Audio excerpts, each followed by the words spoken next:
এইখানে আমাদের প্রথমে পেপারটাকে এরকমভাবে ফোল্ড করে দিতে হবে, ঠিক স্মুথলি আমাদেরকে ফোল্ড। তো এবারে এরকম হয়ে যাওয়ার পর আমাদের এটাকে এই সাইডে ফোল্ড করে দিতে হবে, ঠিক এইভাবে। এটাকে এই সাইডে এরকমভাবে ঠিক ফোল্ড করে দিতে হবে। এরকম করে দেওয়ার পর আমাদেরকে উল্টো দিকটাও এরকম করেই ফোল্ড করে দিতে হবে, সেম ভালো করে অ্যাকিউরেটলি ফোল্ড করে দিতে হবে। দিয়ে এবারে এরকম হয়ে যাওয়ার পর আমাদেরকে এটা এরকম করে ফোল্ড করে দিতে হবে।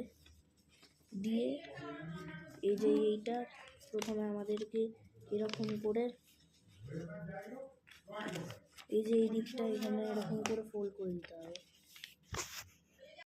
আমি এরকম করে ফোল্ড করে দিয়েছি এই সাইডটা। তো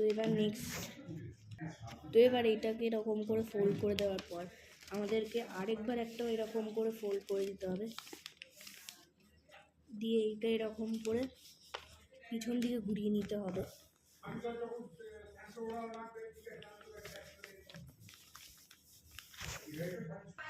এবারের পিছন দিকটা উল্টে নিয়ে এইটাকে এরকম করে ফোল্ড করে দিতে হবে, এই সামনের দিকটা এরকম করে ফোল্ড করে দিতে হবে, নিচের দিকটাও তাই।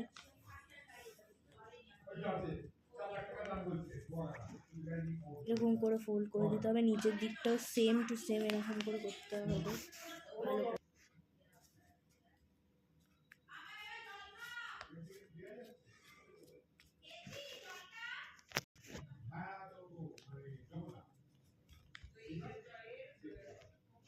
তো গাইজ আমি এগুলোকে গ্লু দিয়ে চিপকে দিয়েছি, ভালো করে গ্লু দিয়ে একেবারে ভালো করে আটকে দিয়েছি। এবার আমাদেরকে এই গোটাটাকে চিপকাতে হবে।